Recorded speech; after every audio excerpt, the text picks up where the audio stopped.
What up, Leaguers? Welcome to the Spectacular Spoiler League. I'm the Pandan Superman, the mayor of Hype City, Greg J. Hazy, and as always, I'm joined by the Gotham Knight, the Prime Minister of Post-Production, Chris Boyce. And today we're here to do something we haven't done in a long time, everybody. It's time for another edition of One's Gotta Go. Bon, bon. All right. Bon, bon, baby. We got three people in contention for this One's Gotta Go, okay? We are doing the top three cinematic Spider-Man villains, okay? We are doing a One's Gotta Go with the top three Spider-Man cinematic villains. There ain't gonna be nobody that hasn't popped up from the movies, all right, everybody? Okay?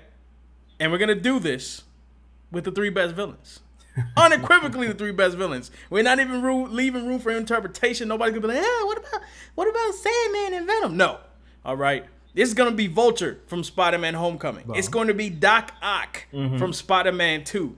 And it is going to be none other than Green Goblin, predominantly in Spider-Man 1, with some little bitty cameos throughout the rest of the original Sam Raimi trilogy. No Venom, Hazy? No Venom. Kiss my booty cheeks if you want Venom in this. No Venom. No Jamie Foxx Electro? No Jamie Foxx Electro. No dubstep Electro? No dubstep.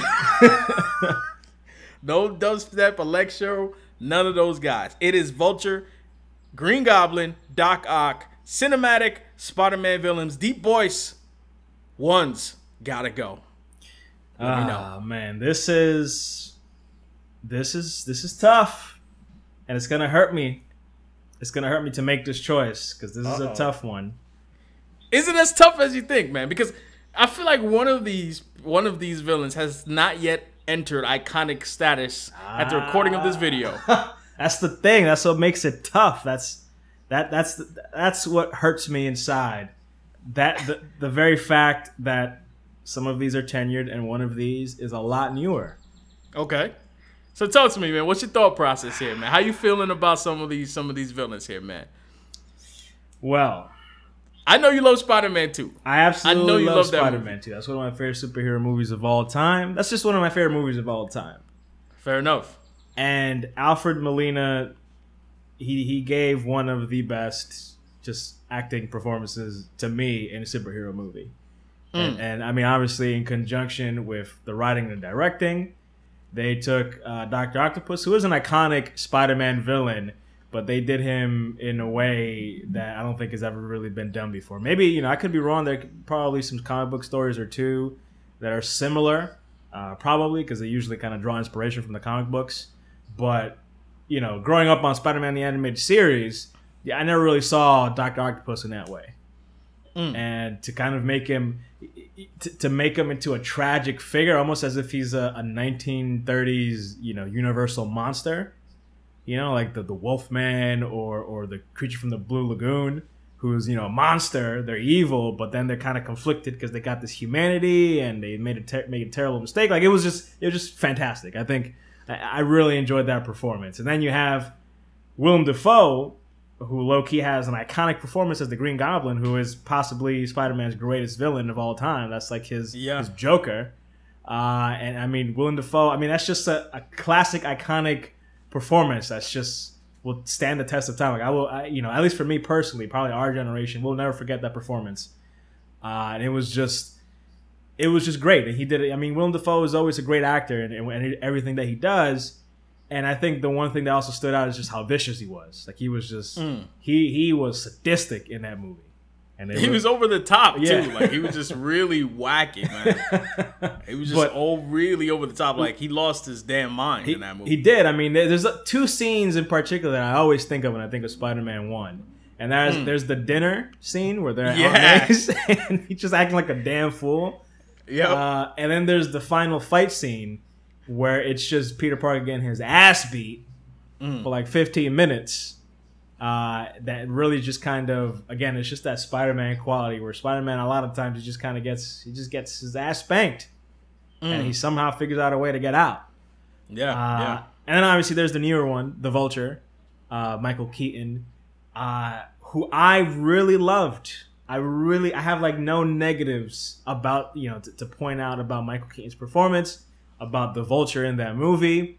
They took a villain that, you know, on paper people wouldn't be their first pick, but they really made it work. And again, you know, like you said, it's newer, and it sucks for me to do this, but my one that's gotta go is the Green Goblin. Oh, you hit me with the swerve.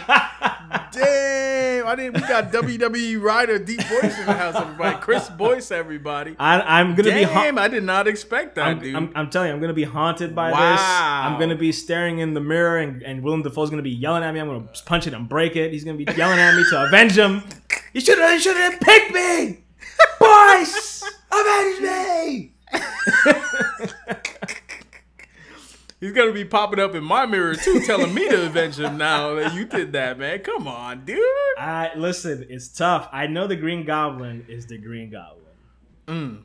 Okay. But I mean, this is a game of inches at this point, and I feel out of the 3 movies, it's the one I would put third.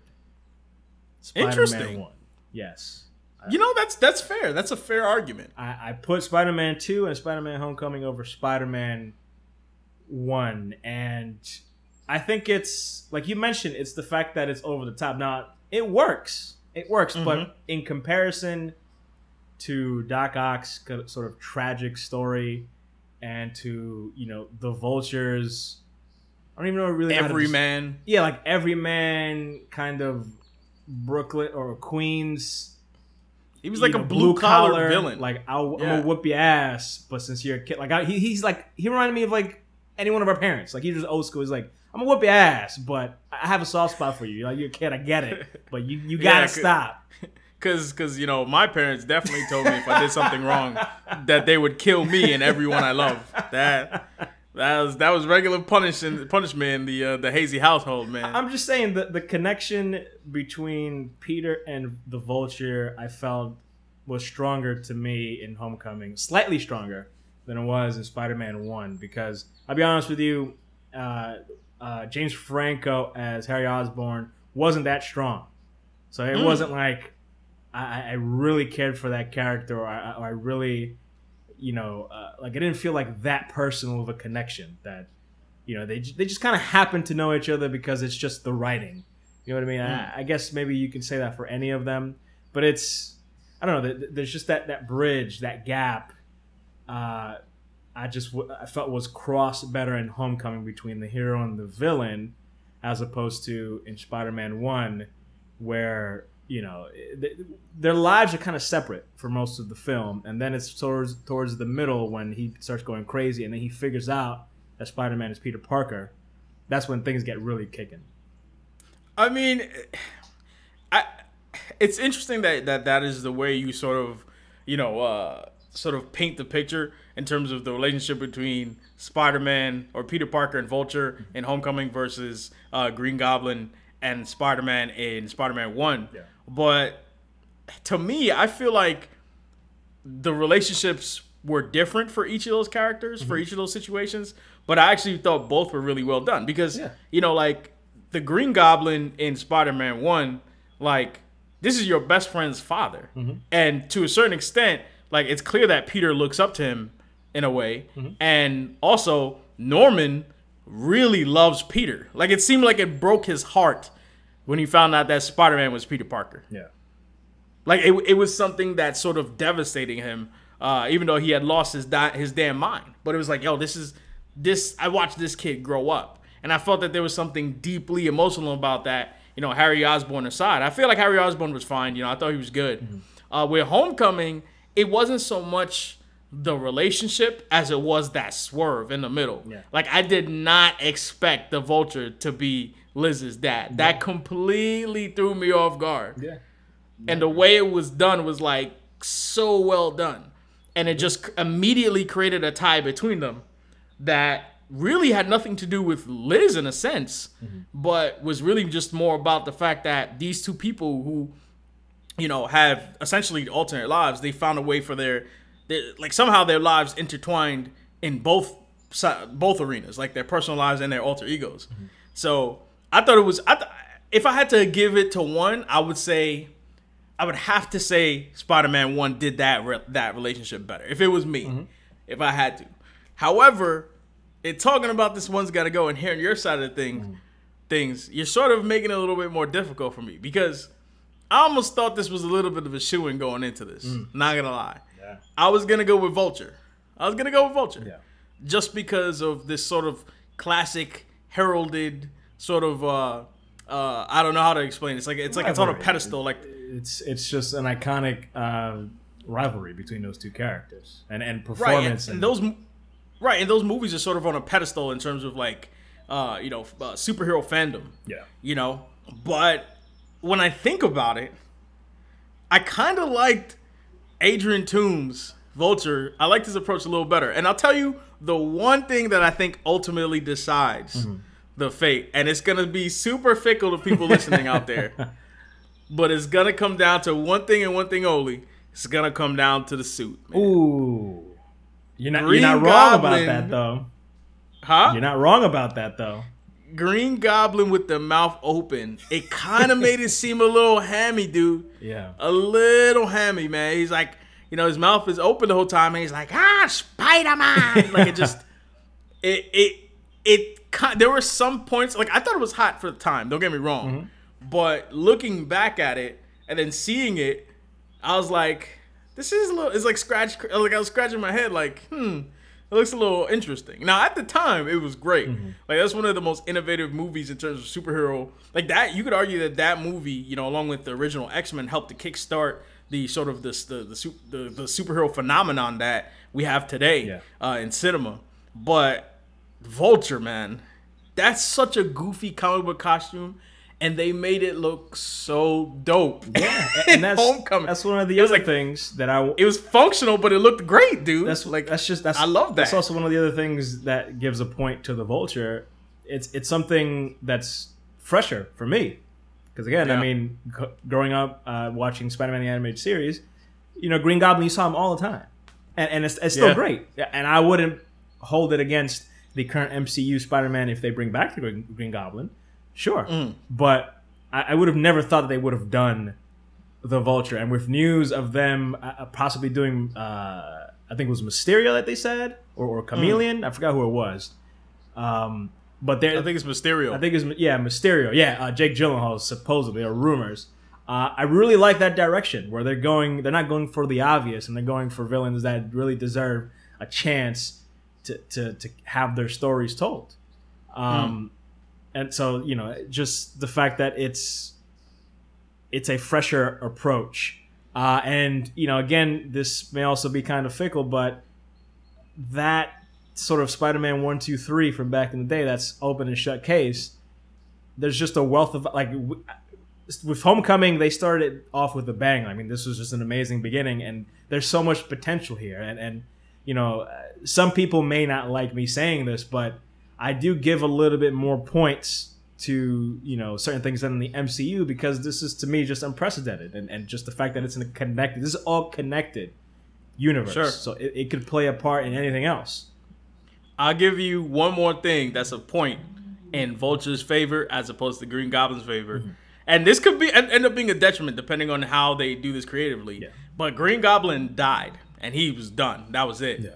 Like, he popped up into, taunting Harry, and it sort of created an adversarial relationship. But that wasn't Green Goblin. That was more Harry going crazy, more or less. You know what I mean? And then, him just sort of popping up throughout the trilogy, but he was done. Like, his legacy ended, and you could argue that, there was a little bit of a hole in the franchise after, his death. Yeah. Doc Ock was great. But, not like Harry never stepped into that role of Green Goblin the way he could have. Yeah. And when you look at Homecoming and Vulture, they kept him alive, dude. Yeah. And that, to me, that gets a little credit because it adds a layer of sort of intrigue with him where he knows Spider-Man's identity, and he clearly says, like, to Scorpion, Matt Gargan, he's like, he's not Scorpion yet, but he's, gonna be. Yeah. But, he says to him, like, oh, if I knew his identity, he'd be dead. Yeah. And it's like, so there's this like sense of honor to him, but at the same time, you probably know he's still got that bone to pick with Spotty. He's gonna try. He essentially ruined his life. He's gonna try something, and to that, they're more villains. There's more of a connection there with a rogues gallery that they just kind of sprinkled. You know, I mean, it wasn't just Vulture. They had, you know, the Vulture had connections to Two Shockers and to the Tinkerer, and like you said, Scorpion, and who else? You know, there could be any other number of villains that they just, you know, could spring from this one great beginning of a villain in Spider-Man: Homecoming. Yeah. So I'm gonna put it out there. My one's gotta go is gonna be the Green Goblin as well. You brought me to your side, the dark side. But Deep Boys, real quick, let's wrap this video up with our one that's gotta stay, which is arguably harder, in my opinion, because we haven't really talked about this other villain, Doc Ock. Yeah. I'm gonna go with my stay. I'm gonna put it out there. My one that's gotta stay is Doc Ock. The way he was so human. Yeah. You know, it was this man who genuinely wanted to do good. Like Vulture, you know, Adrian Toomes, he was never trying to do good. He was trying to do right by his family, which is also a very interesting motivation, because how many of us would do whatever it took for our family? I mean, I'm not saying we'd all turn to crime, but we already know in human history there's been people who've done that. Yeah. You know what I mean? And but with Alfred Molina's Doc Ock, you know, he started off as someone who really wanted to change the world, and that ended up driving him mad. I mean, yeah, you know, the the arm tentacles or whatever had sort of like an AI thing that affected him a little bit as well. But this guy, his urge to want to do right by the world drove him off the edge. And to be honest, they ended up doing the mentor thing better with him and Spider-Man than Spider-Man ever had with Green Goblin in the first one, in my opinion. Yeah. Because even without having that, like, oh, this is my friend's dad layer, like, he and Doc Ock, there was a respect between them. You know what I mean? And Peter Parker wanted the best for Doc Ock. And Doc Ock also challenged him because, you know, Doc Ock was such a great villain that when Spider-Man stepped away from the role of being Spider-Man, when Peter Parker stepped out of that role, he realized he had to come back because he needed to stop this person. Not because he was, you know, dangerous and gonna kill people, but because he's like, yo, I gotta try and save this man. Yeah. And that to me was real. That was like, that Spider-Man 2 is one of the best superhero movies of all time. Agreed. I freaking love that film. Spider-Man Homecoming, I love that film too.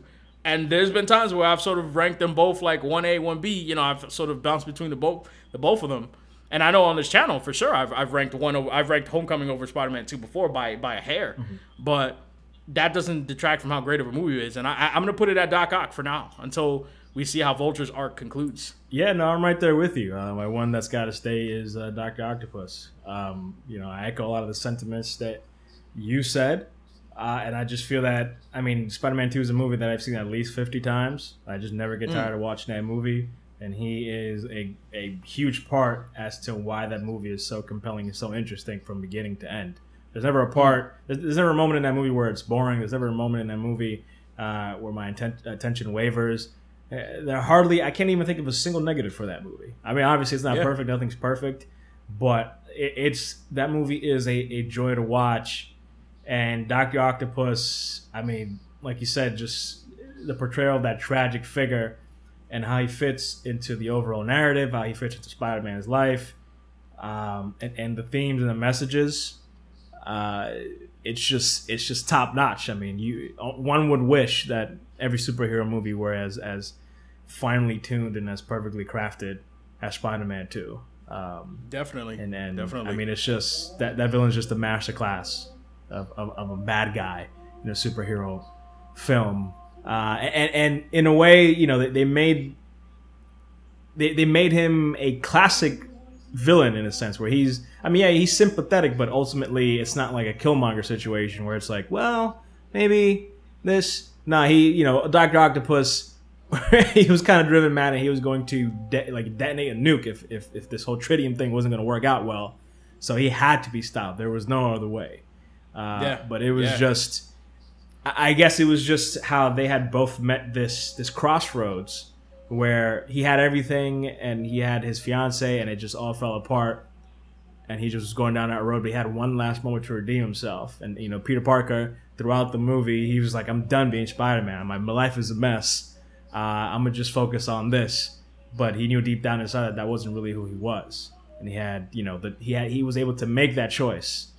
Not necessarily, I mean, it was partly because of his own convictions, but it was also a lot because of that mentorship role and just how he saw the impact that someone with talent can have on the world, which was Doc Ock. And he's just like, well, I have these gifts, I have these skills, and I have to do right by, you know, by my fellow citizen, by the world. You know, I can't forget what Uncle Ben told me. Yeah. Yeah, you know, it caused Peter Parker's character arc to sort of come full circle. Yeah. Definitely. And I think that's the beauty of the villain.